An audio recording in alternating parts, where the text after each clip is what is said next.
Ugly parent syndrome is a big issue in junior sport and society. The top 5 reasons kids play sport is for fun, to do something they're good at, to improve their skills, to stay in shape, and to get exercise. In a perfect world, parents would simply support and encourage their kids at sport, and this would make things a lot more enjoyable for the players, supporters, coaches, officials, volunteers, and other parents. This week, my fellow panellists, Mark and Nicole, caught up with officials from the Oakley Cannons Football Club and Knox City Football Club. They got an insight on ugly parent syndrome, the impact it has on junior athletes, and the measures that are in place to prevent this issue. I'm here with Michael Patinga, the under-12s coach of the Oakley soccer team. Now, Michael, ugly parent syndrome, do you see it as a big issue in junior sport? Do you see more, less of it, and is it concerning to you as a coach? We definitely see more of it now. We're in the NPL. It's a big, the elite league we call it. A lot of pressure on parents, players, if the parents, full on them, they want to win, whatnot. That gets onto the referee today, for example. A young referee just saying the opponents are full, abusing or not. It's not the right way. We've just got to, unfortunately, cut it out, but it takes too long to do that. And as a coach, what do you tell your team before they run out to play a game? I'm coaching under 12s, as I mentioned, under 12s. They just need to worry about the game and have fun. We're not here to win properly or whatnot. We're here to have a bit of fun, relax, and enjoy it with their friends. What is the process that Oakley goes through when a parent or someone outside of the game is acting out of line or yelling at kids and whatnot? So during the game, each team, home and away, is required to roster on ground marshals to protect the referees and the players. If there is an abusive parent on the side, the coach of either team or the referee can stop the game and say, ref, for example, from my point of view, that parent is going off. We want him, sorted out. So it is the ground. So depending on the incident, you can go up to the parents and you can evacuate them from the pitch. At the same time, from Oakley, the committee point of view, the technical director and also the coordinator, they have the power to go, excuse me, we'd like you to move because of this. If they refuse to move, that's when the Football Federation of Victoria come in and it could lead to a tribunal. Why do you love playing soccer? Because it's fun and I like playing with my friends. And when you're playing, do you ever see parents or people in the crowd yelling at your team or at the referees?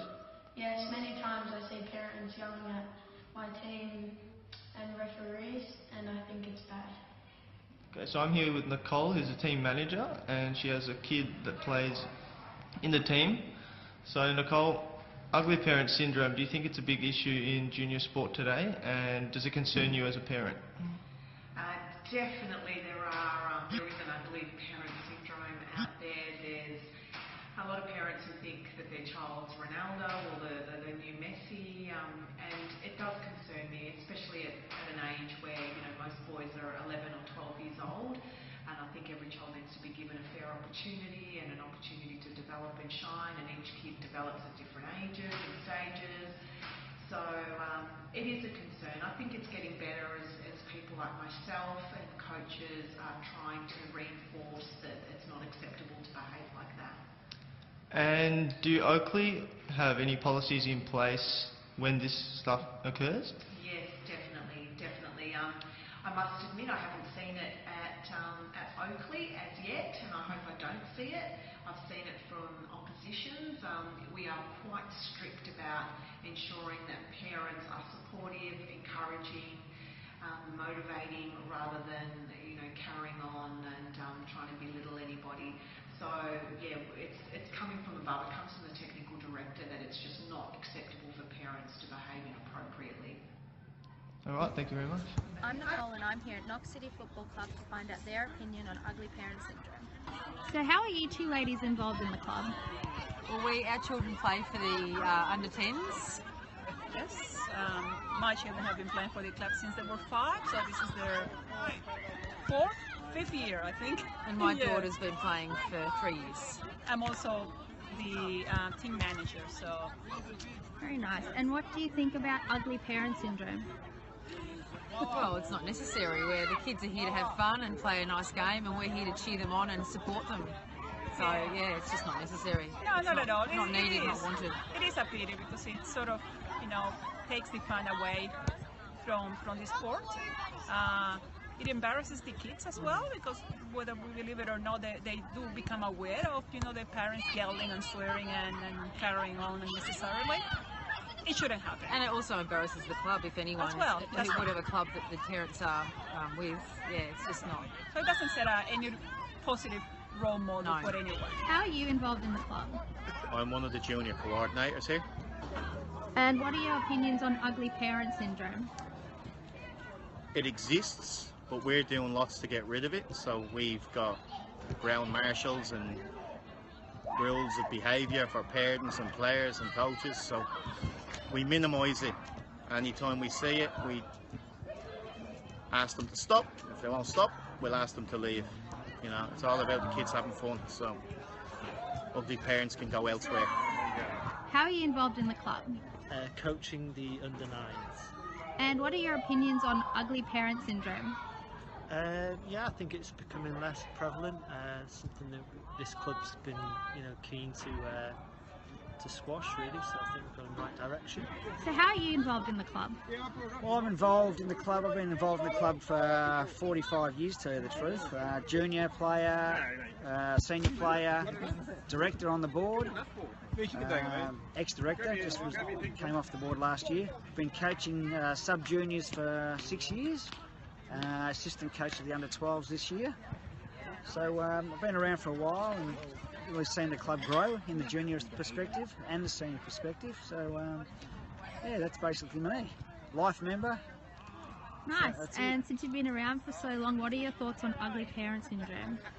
Yeah, it's not a good look, to tell you the truth. There's a lot of people who probably don't realise that they're carrying on the way they do in all clubs, I dare say, and that's why we have a parent code of conduct here and a player and coach's code of conduct to try and stem that out and basically teach the parents, and we always speak to them before the year starts and try and get them on board in what we're trying to achieve and stamp that right out, to tell you the truth. How are you involved in the club? I'm coaching the under-12 boys team. My son plays in that team, so I've been involved coaching about the last 3 or 4 years. And what are your opinions on ugly parent syndrome? I think it's something that needs to be sorted out and get on top of, because it's not helpful for the kids. It gives them the wrong connotations for enjoying the game. So I'm all for encouraging and trying to point out the good things in what they're doing rather than the negative things. So I think it's something that we need to get on top of as fast as we can. Some very interesting comments from Oakleigh Football Club and Knox Football Club, and we thank them both for their contribution today. I'll now throw to Mark and Nicole for their thoughts on their experiences. Well, yeah, obviously you can see from those interviews that it's still a very prominent issue in today's grassroots sports. You heard from Michael there. I'm okay with parents wanting their kids to win. Obviously, parents think their kid is the best, but when it gets to the borders of abuse of officials, abuse of little kids, these kids are just trying to come out and play, make friends. They're not worried about winning and all this other stuff. So, when it gets to that point, it's obviously too far, and it's good to see that Oakleigh and these other clubs are putting these policies in place to, try and remove this from the game. And it's only going to be better for the kids and better for the game, with this stuff out of it. Yeah, so I spoke to a couple of parents, a couple of players, a couple of coaches, and the general consensus was that while it's good to be passionate and we need passion in sport, there is a boundary and you need to know the boundary. So then there's also the issue of ugly parent syndrome forcing kids away from the sport, which obviously isn't good. We want as much kids playing grassroots level of sport as possible. So it's very important for kids to play sport at that level. It teaches them a lot of lifelong skills. So ugly parent syndrome needs to be dealt with or taken a look into, because there will be a decline in participation, I believe. Thanks, guys. I also made the trip to Caulfield to catch up with Steve McRae, junior coach, to see what his thoughts were on the issue. Joined here with Caulfield Cobras under-11s and under-13s coach, Steve McRae. Steve, thanks for joining us. No worries. Please tell us a bit about your role at the club. Just coach of the under-11 Kangaroos and the under-13 Ds, so a good contrast in skill and ability. Now, as a coach, ugly parent syndrome is something that you may or may not deal with on a weekly basis. Can you please tell us your thoughts on the issue? Yeah, personally this year, well the last couple of years, I've not had a problem. When I was starting out as a coach, you're a little bit more naive and you're not as assertive in your role, and so there is the opportunity for parents to sort of try and overstep the bounds. But I had a good experienced coach leading me, and he made it very clear to the parents that there's to be no interference unless it's asked for. So as a result, I've never really had a problem. I had one last year where a parent thought that his kid wasn't being played enough, but I haven't really had any problems with parents sort of having to go at referees or myself. I've seen it. There's been a lot of incidences with other teams, but I'm quite an assertive coach, and I take it very seriously, and I think parents do reciprocate, and if you lead the way. Do you think if this issue does continue, can it stray kids from playing the sport and Absolutely. essentially make them leave the game? Absolutely, yeah. So the problem is with ugly parent syndrome, as you call it, kids can get really embarrassed, and they might not vocalise it to their parents, but they'll just stop playing. And if they don't stop playing, if they're sort of forced into it by a parent who's way over the top, they just won't enjoy it. And either way, it'll come out. The kid will get aggressive, the kid will get sullen, they'll get silent. It's really hard to get through to them. And they are all signs, they can all be signs of a kid that's got a bad parent in terms of football. Is there a protocol at the club, like if you have an issue, will you go to someone? Is there a coordinator you can see take with an issue? Yeah, absolutely. So again, like, it hasn't really happened for me, but there was two coordinators at Caulfield. Now there's only one, but they have made it very, very clear to all the parents through email and stuff at the beginning of every season that the coaches say is final, and that any problems, that's actually something I had forgotten, sorry, any problems that parents have with the coach, they need to go to the coordinator. They are not to approach the coaches, and that's a protocol that there is at Caulfield, which is really good. Again, I don't think there's been much in terms of Jed having to be involved, same as Jed, but yeah, they are 100% behind the coaches, and they make it very clear to all the parents from the beginning that that's the case. So. Thanks for your time today, Steve. No worries. It's clear that this is a big issue in junior sport. If the clubs and parents could work together to continue to support each other and support their kids, we will see for a much better future in junior sport and more involvement from the junior participants. That's all we have time for. Thank you for joining us. Bye for now.